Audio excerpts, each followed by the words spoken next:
Hello student, standard 12th English medium, chapter number 6. In last lecture we learned about polymorphism and method overloading and operator overloading, and today we are learning about aggregation and composition, and the next topic is inheritance. So first of all we learn about aggregation and composition. So when objects one of one class are composed of object for other class, it is called aggregation or composition. It represent has or a part of relationship between classes. For example, motherboard is a part of a computer.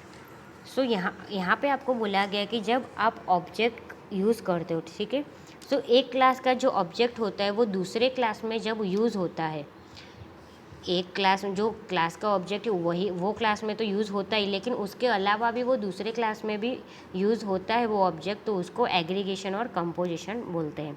Means यहाँ पे आपको example दिया गया है motherboard का. Computer के अंदर जो मदरबोर्ड होता है वो. So as we know computer is compose of many parts like motherboard, screen, keyboard and mouse. So a screen itself may be a class with attributes like length, width and model. Means कि जो screen है, ठीक है, so computer की जो screen होती है वो अपने आप में ही एक एट्रीब्यूट है, अपने आप में एक क्लास है, ठीक है, कि उसके डिफरेंट टाइप्स ऑफ एट्रीब्यूट्स होते हैं, लाइक उसकी लेंथ कितनी है, उसकी विड्थ कौन सी कितनी है, उसका मॉडल कौन सा है, ठीक है. सो सिमिलरली मदरबोर्ड में be defined as a class with attributes like a model and company. So means computer के अंदर जो मदरबोर्ड होता है वो क्या होता है कि उसकी लेंथ विथ ऐसे नहीं देखते, उसमें सिर्फ मॉडल कौन सा है और कंपनी कौन सी है वही देखते, बाकी सारे कंप्यूटर्स में वो सेम ही यूज़ होता है. So when we define class computer it will contain attributes that are objects of class motherboard and screen. Thus it implies contentment. Let us modify class person discussed before. First of all, we will define two new classes name and address as shown in figure 6.5. सो यहाँ पे हम क्या करेंगे कि person class तो है, ठीक है, लेकिन पर्सन क्लास को डिस्कस करने से पहले हम लोग यहाँ पे दो नए क्लास बनाएंगे जिसमें नाम देंगे name and address. So class name जो यहाँ पे है, ये जो नेम क्लास है उसके अंदर हमने डिफाइन किया है first name, middle name and last name, ठीक है. एंड क्लास एड्रेस है जो ये वाला, उसके अंदर हमने डिफाइन किया है house, street, city, state and pin code. Means address में जो जो डिटेल्स आती है एंड नेम में जो डिटेल्स आती है वो दोनों हमने ये अलग अलग क्लास बना के यहाँ पे यूज़ कर लिया. So now let us modify class person and change the name of the attributes name and address to name and address respectively. Means यहाँ पे अब हम क्या करेंगे, पूरा नेम और एड्रेस नहीं लेंगे, सिर्फ ये जो नेम वाला क्लास है और एड्रेस वाला नाम है, सॉरी एड्रेस वाला जो क्लास है उसके अंदर हम उसको नाम उसका जो है उसके हिसाब से यहाँ पे उसको ऐड कर देंगे, ठीक है. So the data type of attributes name and address is class name and address respectively. Means data type name की name है and address की address data type है. So यहाँ पे हम बात करेंगे कि जो person class है वो name and ये जो person class है वो name and address दोनों के object को use करता है, ठीक है. So अब बात करेंगे aggregation versus composition. So aggregation represents non-exclusive relationship between two classes. In aggregation, the class that forms part of the owner class can exist independently. Means जो aggregation है वो क्या represent करता है, वो non-exclusive relationship डिस्प्ले करता है दो क्लासेस के बीच में, ठीक है. क्योंकि एग्रीगेशन में क्या होता है, उसका जो पार्ट होता है वो जो क्लास होता है वो अपने आप खुद ही अकेले ही वो जो ऑनर क्लास होता है वो खुद अपने आप में वो वहाँ पे अपना डिटेल्स डिस्प्ले करता है, वो किसी पर भी डिपेंडेंट नहीं होता है, ठीक है. So the life of an object of the part class is not determined by the owner class. For example, although the motherboard is a part of the computer, it can exist a separate item independent of the computer. Means computer के अंदर जो motherboard होता है वो क्या करता है कि कंप्यूटर के अंदर वो सेपरेटली वो अलग ही उसका काम है, ठीक है. जो सो एग्रीगेशन मतलब वो होता है कि जिसका काम वो अकेले का ही है, वो अकेला ही वो सेपरेटली उसका काम करेगा. So this motherboard is not exclusively associated with computer. तो similarly object address may be shared by 2 or more persons as can be seen in figure 6.6। Means यहाँ पे आपको ऑब्जेक्ट दिया गया, फिगर नंबर 6.6 में 2 क्लास दिए गए हैं, person P1 and P2 person. So P1 and P2 यहाँ पे जो डिटेल्स है दोनों की वो सेम रहेगी। Means name, address, gender, birth date, profession, sorry profession change होगा। मीन्स यहाँ पे क्या बताया जाता है कि ये दो P1 पर्सन अलग है और P2 पर्सन अलग है। देखो यहाँ पे कि उसका नाम अलग है, यहाँ पे देखो, यहाँ पे उसकी बर्थ डेट अलग है और उसका प्रोफेशन अलग है, लेकिन उसका जो एड्रेस आता है वो एड्रेस यहाँ पे दोनों का सेम है, ठीक है। और यहाँ पे दोनों का नाम भी अलग अलग है। यहाँ पे फर्स्ट नाम है श्याम एंड सेकंड नाम है मीरा।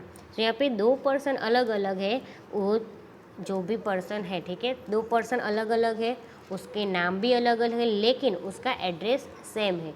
क्यों ऐसा होता है? क्योंकि अगर वो हस्बैंड वाइफ है, अगर वो ब्रदर एंड सिस्टर है, ठीक है, सो ऐसे ही 2 पर्सन यहाँ पे सेपरेटली अलग अलग बताए, दोनों का काम भी अलग है, दोनों का नाम भी अलग है, लेकिन उनका जो एड्रेस है वो सेम है, ठीक है। तो यहाँ पे एग्रीगेशन वही बताता है, ठीक है।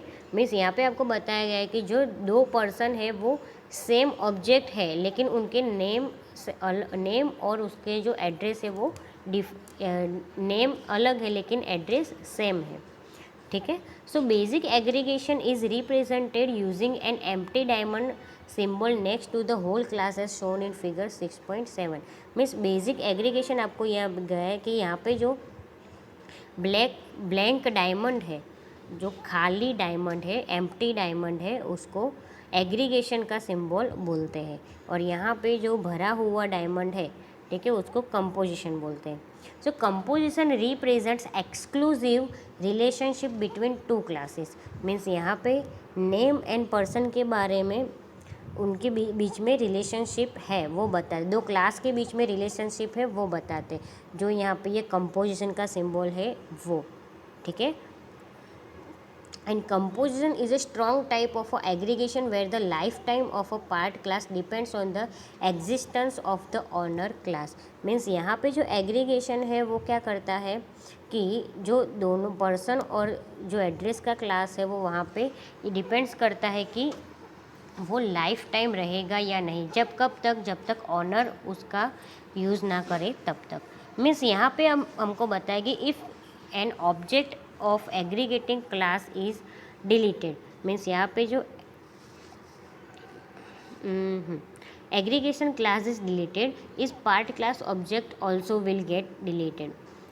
For example, when an object of class person is deleted, so the object of class name is also deleted। Means यहाँ पे ये दोनों का रिलेशन है नेम एंड पर्सन।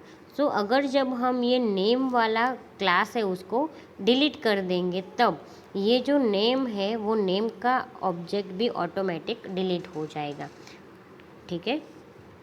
सो यहाँ पे मैं एक बेस्ट ऐसा एग्जांपल दे देती हूँ कि अगर आपको इसमें पता नहीं चलता है तो, मीन्स अगर कोई आदमी है, ठीक है, कोई पर्सन है, वो एक्सपायर हो जाता है, उसकी डेथ हो जाती है, सो उसका जो नाम है वो तो चला गया, ठीक है, वो नाम नो डाउट ऐसे सब लोग याद करते, लेकिन उसकी जो हस्ती थी, जो नाम था, वो सब कुछ चला गया, लेकिन वो जो घर में रहता था, वो अभी उसके फैमिली मेम्बर वाले जिस घर में रहते, तो वो एड्रेस कहीं पे भी जाता नहीं है, ठीक है, इसलिए।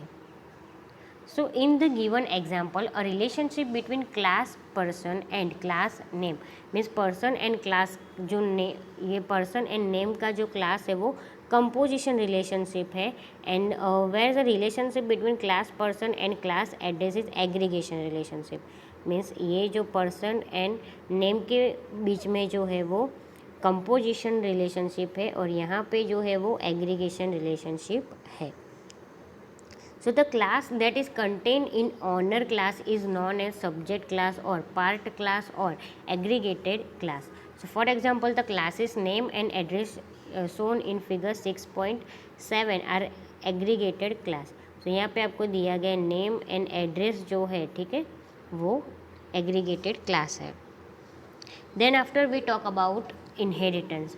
So inheritance is generally referred to as a kind of relationship between two classes. It is appropriate when one class is a kind of other class. For example, teacher is a kind of a person. Means जो teacher है, ठीक है, यहाँ पे example दिया गया, teacher है वो एक पर्सन है. So all the attributes and method of class person are applicable to class teacher also. Means person की जो भी ऑब्जेक्ट है, ठीक है, पर्सन क्लास के जितने भी ऑब्जेक्ट है वो सारे टीचर्स का जो टीचर्स है उसको रिलेटेड होंगे, ठीक है. So in other word, class teacher inherits all attribute and behaviour of class person. Means जो क्लास टीचर है, ठीक है, टीचर का जो क्लास बनाया है तो उसके अंदर वो सारे एट्रीब्यूट इनहेरिट कर सकता है. मीन्स उसको ले सकता है किसके अंदर से, पर्सन नाम के क्लास में से. सो क्लास टीचर में have additional attributes like subject and methods like taking lectures of the subject. In such scenario class teacher can be defined using class person. यहाँ पे आपको बताया गया है एग्जाम्पल ऑफ इनहेरिटेंस. सो यहाँ पे देखो, ये पर्सन की जो डिटेल्स है और ये टीचर्स की डिटेल्स है, ठीक है. सो जो टीचर है उसके अंदर ये तो सेम ही रहेगा, उसका नाम, city, gender, birth date, profession, ये चीज़ है वो पर्सन में भी होती है और टीचर्स में भी वो सेम यूज़ कर सकते हैं. सिर्फ टीचर्स में ये चेंज होता है कि उसका कोई सब्जेक्ट है या नहीं, ठीक है. यहाँ पे भी एक और एग्जाम्पल आपको दिया गया है कि example of multi level inheritance. Means के जो यहाँ पे पर्सन है, पर्सन का जो क्लास है उसके अंदर एम्प्लॉय एंड टीचर ये दोनों अलग अलग क्लास है. लेकिन जब एम्प्लॉय का जो हम क्लास बनाते हैं और टीचर का जो क्लास बनाते हैं, एम्प्लॉय का क्लास बनाएंगे और टीचर का क्लास बनाएंगे, तो जब एम्प्लॉय का क्लास बनाएंगे तो उसके अंदर इसकी जो भी सारी डिटेल्स है, name, city, gender, birth date, profession, वो सारी डिटेल सारे जो ऑब्जेक्ट है वो हम एम्प्लॉय के अंदर यूज़ कर सकते हैं. वैसे ही यहाँ पे जो टीचर है, टीचर का जो क्लास है, तो टीचर के क्लास के अंदर ये जो सारी चीज़ें हैं वो आ जाएगी. टीचर का नाम होता है, उनकी सिटी भी होती है, जेंडर भी होता है, बर्थडे भी होता है, प्रोफेशन भी होता है. तो ये सारी डिटेल्स टीचर्स के अंदर, सिर्फ उसके अंदर एक नई क्या ऐड करना रहता है, सब्जेक्ट, ठीक है. तो ये जो है सारी चीज़ें वो ये दोनों में जब हम यूज़ करते हैं तो उसको बोलते हैं इनहेरिटेंस, ठीक है. And then after composition versus inheritance. So in inheritance, class inherits from other classes in order to share. So inheritance में क्या होता है कि जो अदर क्लासेस होते हैं उसके अंदर से वो डेटा शेयर करते हैं. सो रीयूज और extend functionality. Here there exist a kind of relationship between super class and sub class. Means यहाँ पे जो है ये जो है वो सुपर क्लास बोला जाता है और उसके बाद ये जो है एम्प्लॉय एंड टीचर उसको सब क्लास बोला जाता है, क्योंकि ये जो क्लास है उसके अंदर से हम ये दो क्लास के लिए डेटा लेते हैं, ठीक है. So in composition, classes do not inherit from other classes but are composed of other classes. Means composition में क्या होता है कि दोनों जो क्लास होते हैं वो दूसरे क्लास में से डेटा इनहेरिट नहीं करते हैं. मीन्स दूसरे क्लास में से डेटा नहीं लेते, सिर्फ वो क्या करते हैं, जो दूसरे क्लास होते हैं उसके साथ कंपोज करते हैं. मीन्स उसके साथ कंबाइन हो जाते हैं, मिक्स हो जाते हैं, ठीक है. So class contains the attributes where some attributes are of objects of other class types, ठीक है. सो यहाँ पे आपका जो चैप्टर नंबर 6 है वो कंप्लीट होता है. उसका जो MCQs है, ठीक है, यहाँ से जो ये क्वेश्चन नंबर 8 से जो स्टार्ट होता है, आपको MCQs लिखने हैं. उसके जो 4 ऑप्शंस है वो ऑप्शंस लिखने हैं और ऑप्शंस लिखने के बाद उसके जो आंसर आते हैं वो आपको आंसर्स भी लिखने हैं, ठीक है. अगर आंसर्स आपको नहीं पता है तो मैं आपको बाद में फिर लिखवा दूँगी, ठीक है. सो chapter number 6 is completed here.